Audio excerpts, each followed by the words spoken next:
Now let's add validation to this form. So in the last section, when we were building template-driven forms, we added validation using HTML5 attributes.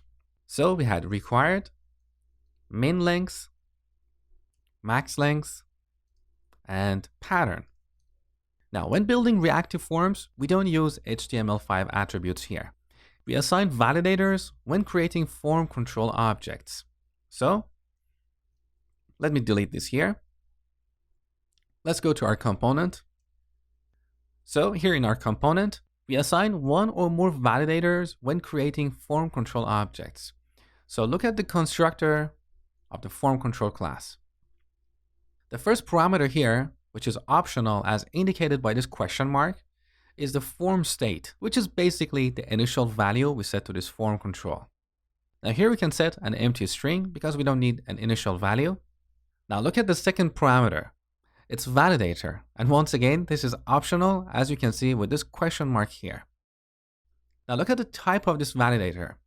It's either a validator fn, which basically means a validator function, or, so this vertical line in TypeScript means or it can be an array of validator functions. So what are these validator functions? Well, in Angular, we have a class called validators. And this class is defined in Angular/forms. So we can import it here using the auto import plugin, or on the top, where we're importing the form group and form control classes, we can also add validators. So all the validators we have in our template-driven forms, they exist here as well. These validators are methods defined in this class. So here we have a method called required. We have another method called min length. We have max length. We have pattern and email. Now note that I'm accessing these methods directly using the validators class. So I'm not creating a new instance of this class in order to access these methods. In TypeScript and also a lot of object-oriented programming languages, we call these kind of members, these kind of methods as static members. So when a method is defined as static using the static keyword, it can be accessed directly using the class name. We don't need to create an instance of the class in order to access that method. And this basically simplifies accessing methods or other members of a class. Okay, so here I want to make this username required. So I'm going to use the required method. Now note that I'm not calling this method here. I'm simply passing a reference to this function because the second argument for the constructor of form control requires a validator function, which is basically a function reference.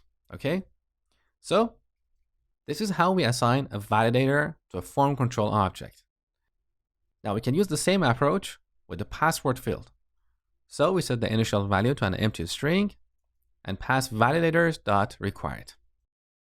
Now let's go to our template and add validation error messages. So back here. So here's our input field. Right after this, we're going to add a div for displaying the validation errors. So a div with the class alert and alert danger. And the error is username is required. Exactly like what we did when building template-driven forms. Now we want to render this div only if this field is touched and invalid. So ng if. Now in the last section, we defined a template variable like username and set it to ng model. And with this, we got access to this ng model directive. And from there, we could check to see if this field is touched and invalid or not. When building reactive forms, this approach doesn't work because here we have not applied the ng model directive. So instead, we need to get access to the underlying form control object that we created in our component. So let me delete these two lines. Back in our component. So here we have a field called form. And you know that in our templates, we can access these fields directly, right? So back in the template, here in ngIf, we can type form. Now this form object, which is an instance of the form group class, has a method called get. And from here, we can get access to any form control objects inside this group. So we pass the name here, username, and this gives us access to the username form control object. And from here, we can access this touched property. And then similarly, we type form.get username dot invalid. Now this code looks a little bit lengthy, and I'm going to show you how to fix this problem in just a second. Let's make sure the application is working up to this point. So if the username field is touched and is invalid, we render the validation error. So back in the browser, so I put the focus here, tab away, we get the validation error. But if I go back here and type something, the validation error is gone. Beautiful. Now, how do we clean up this noisy code? Well, let's go back to our component. Here we can define a property that gives us access to this username form control object. So remember properties, they look like fields from the outside, but internally they're kind of like methods. So here we define a getter and call this username. It's like a method. And in the body of this method or this property, we return this.form.get username. Now we can access this property in our template. And with this, we don't have to repeat this expression twice.